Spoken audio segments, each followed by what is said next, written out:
Western Nevada, Pahrump, or Pahrumpertucky, you choose. Maybe there is a correlation between the name of the place and the place, like Malibu, Beverly Hills, Pleasanton, right? Versus Pahrump. Okay, here we are. So this is day 1 of week 3 of our neuroscience-oriented approach to success. And my name is Edward Bevilacqua. This week, this is day 1 of week 3. Outside our skull-sized kingdom, or really, if we're using the metaphor of your life as a journey, we're going to help you build the boat for that journey. So the first week 1 is talking about the journey. Week 2 is how to build the boat. Week 3 is how to choose the crew for your boat, because you can't get there on your own. If you build a ship, a boat, that's only for you, you're not going to make it. It's going to be really hard because it's not going to be big enough. You're not going to have enough provisions. You're not going to be able to go from here to there. You're going to have to go around like that. You build a boat that's too big, or that's big, you need a crew. That's my new AC unit that has Wi-Fi, but you can also set routines. So it's designed to go off at about 6 o'clock. Anyway, so if you build a boat that is big, that you need a crew, now you need to get the right crew, because if you get the wrong crew, they are probably going to ruin the voyage for everyone. The old Scorpion and the Frog story. So, got to have the right crew. Got to have the right crew on your ship. That's what we're talking about this week. And over the next 5 days, we're going to do different things. So today is David Logan. Good morning, Matt. The Undersergeant has arrived. So day 1, we're starting really general. How do you find people for your crew? Join a tribe, nudge it forward, is the gist of David Logan. We'll come to that, back to that.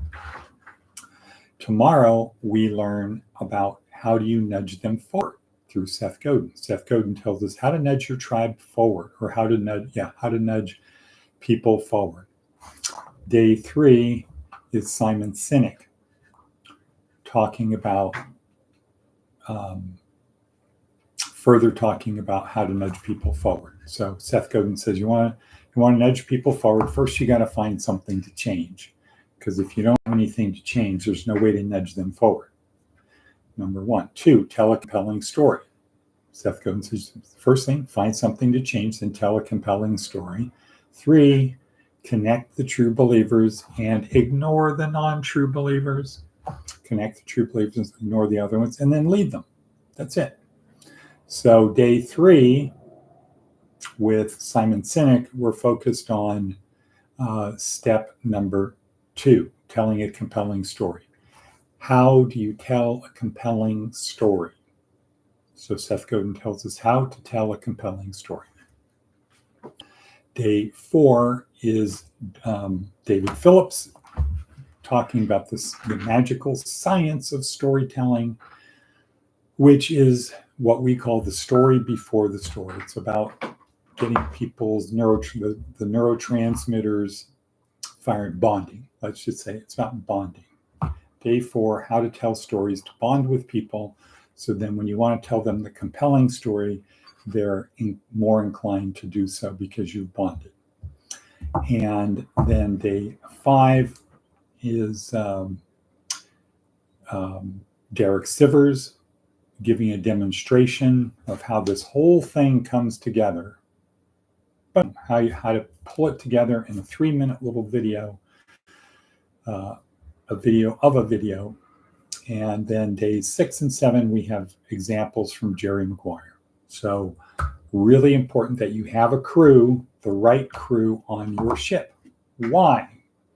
Wadabevi, can you give me, or Maticus von Atticus, can you give me one reason it's good to have, it's necessary to have the right crew?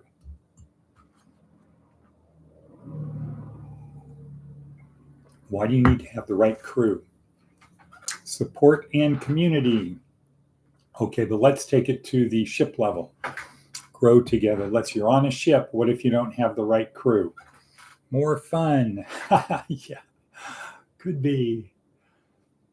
We're on a voyage to hell, but let's have more fun. Okay, no, that I think that's important. That goes under bonding, right? More fun equals bonding. Growing together equals bonding. Increased chance of crashing if you have the wrong crew. Right, if you have the wrong crew, the probability of something going bad is going to happen because you're not bonded together as one crew on one mission. You could have people that are planning a mutiny, for example. They don't have the ability to do the job. They just don't like how it's being done. And if you look at the history of mutinies, I can't think of one mutiny in history that's gone good. Maybe Matt can come up with something, but I doubt it. And it doesn't have to be on a ship.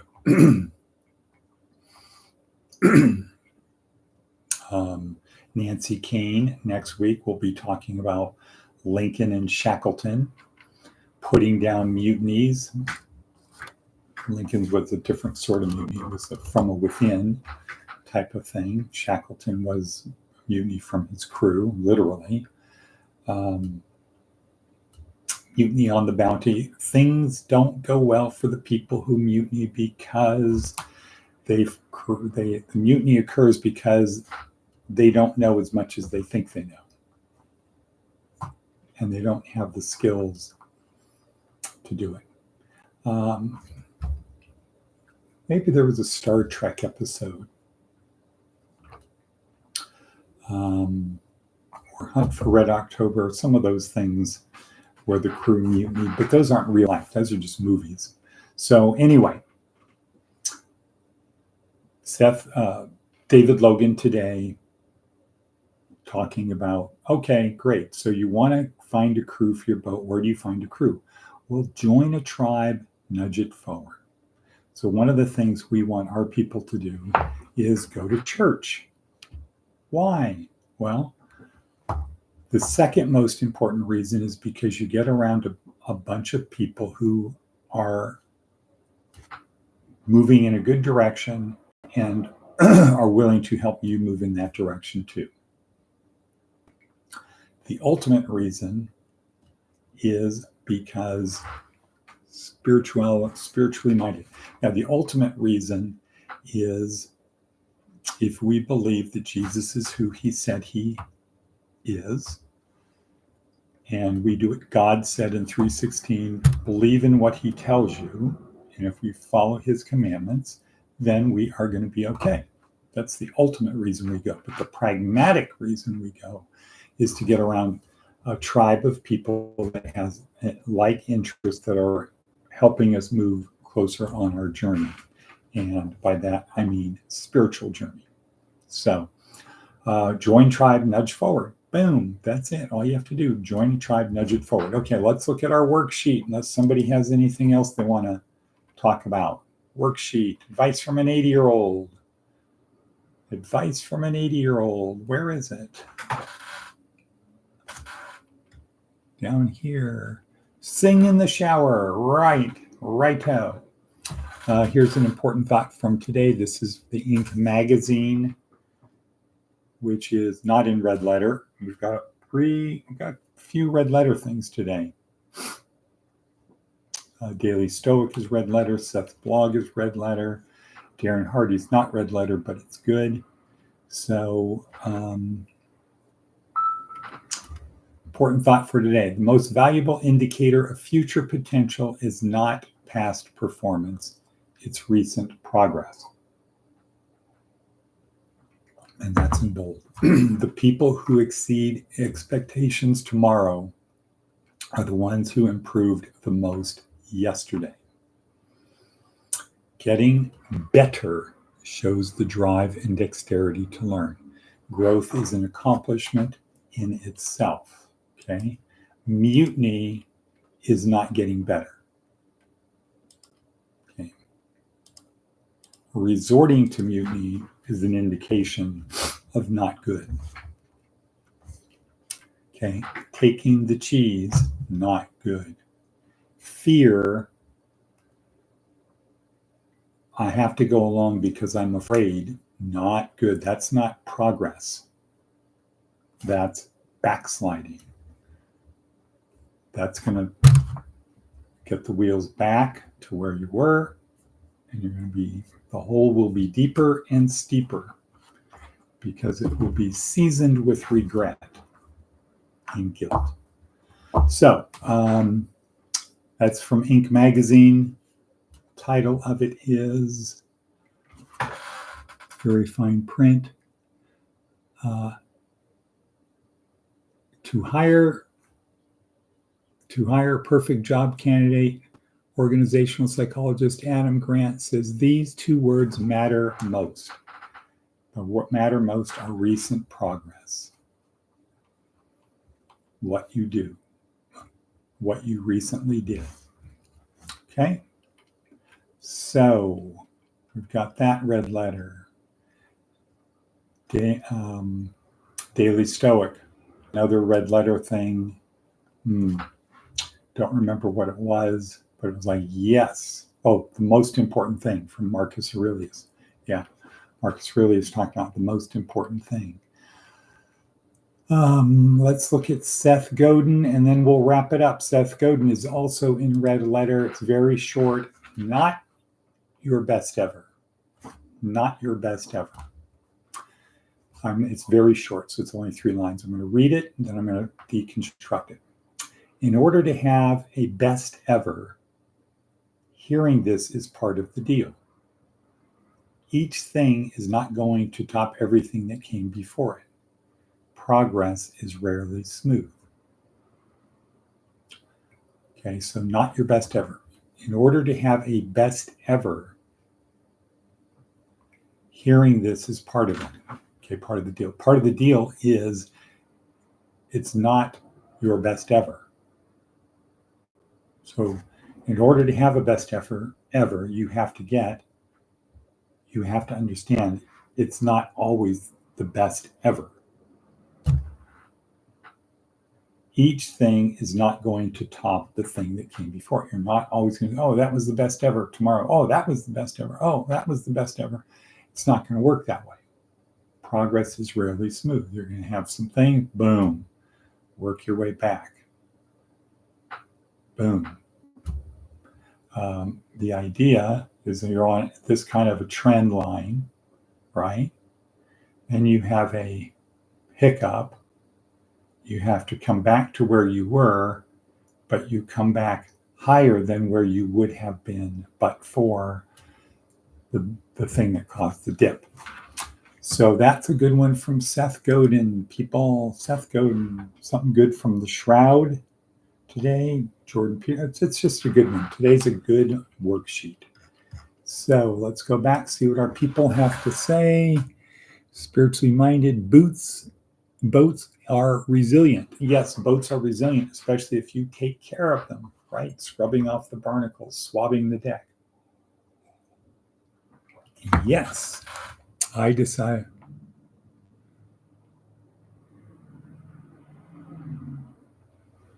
Well,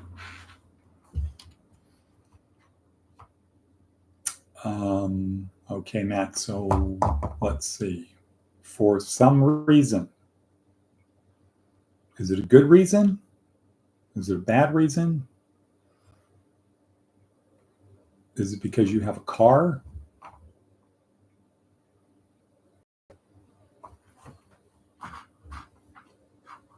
For some reason. Well, when you ask them what is the reason, what did they say?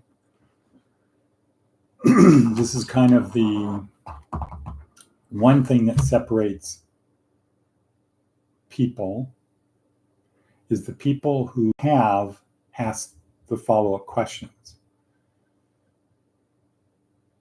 Meaning, well, why do they? So in this case with Matt, well, yeah, we want you to go to church. Okay, why? Why do you want me to go to church?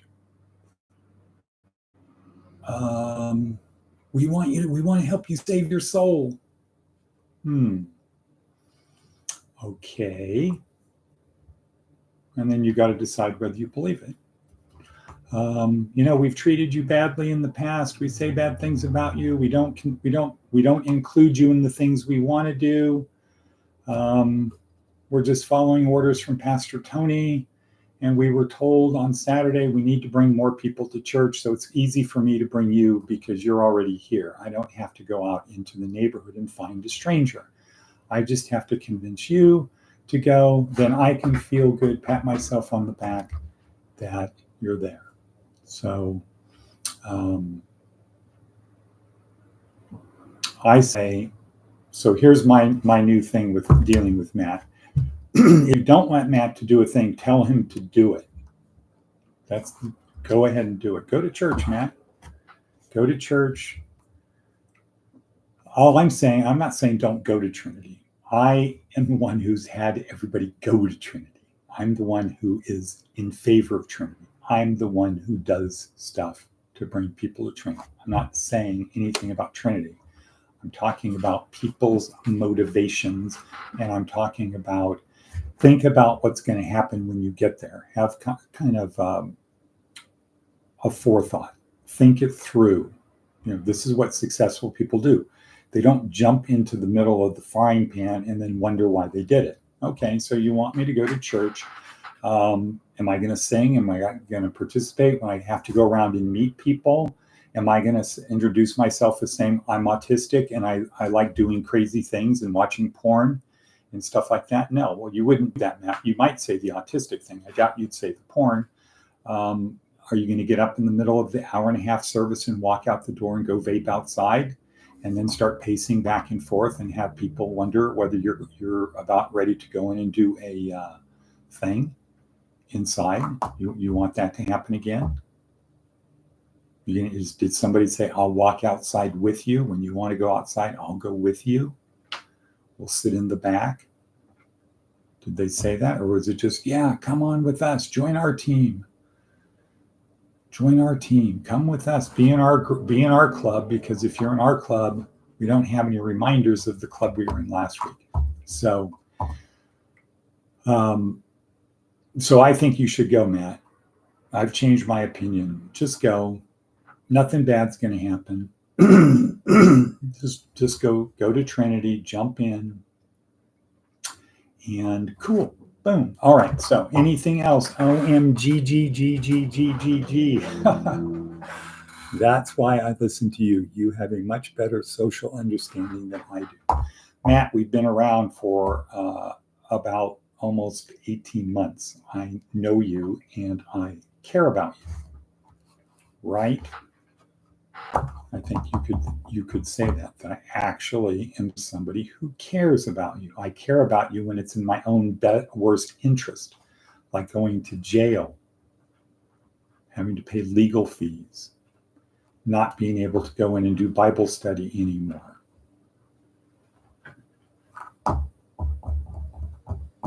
Having fodder for people to say, that's a guy who got arrested, ex-felon in possession of firearms. Why? Because I tried to help you. Why? Because I care about you and everybody in our program. So I don't want to get onto a tangent. This was going to be over 9 minutes ago. We were ahead of the pack. Now we have digressed. We'll just cut that out in the thing. All right. So with that, boom, everybody, what a bevy. How